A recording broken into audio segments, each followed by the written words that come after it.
ব্রাহ্মণবাড়িয়ার নাসিরনগরে institute of livestock science and টেকনোলজির শিক্ষার্থীরা নিয়োগ বিধি সংশোধন ও দ্রুত চাকুরির ব্যবস্থার দাবিতে মহাসড়ক অবরোধ করে বিক্ষোভ করেছে। ৯ নভেম্বর রোববার সকাল ১০টা থেকে দুপুর ১টা পর্যন্ত নাসিরনগর সরাইল হবিগঞ্জ আঞ্চলিক মহাসড়কে এই কর্মসূচি অনুষ্ঠিত হয়। ফলে প্রায় ২ ঘন্টা যানবাহন চলাচল বন্ধ থাকে। এতে যাত্রীরা তীব্র ভোগান্তির শিকার হন।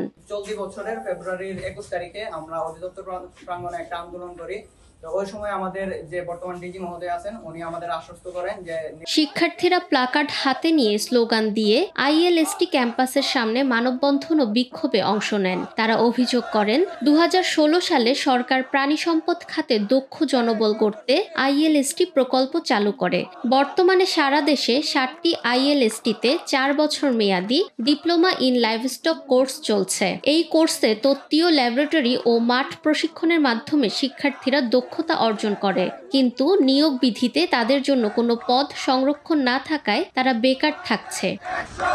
এই বিক্ষোভে শিক্ষার্থীরা তাদের ভবিষ্যৎ নিশ্চিত করতে নিয়োগ বিধি সংশোধনের পাশাপাশি সরকারি প্রতিশ্রুতি বাস্তবায়নের জোর দাবি জানান।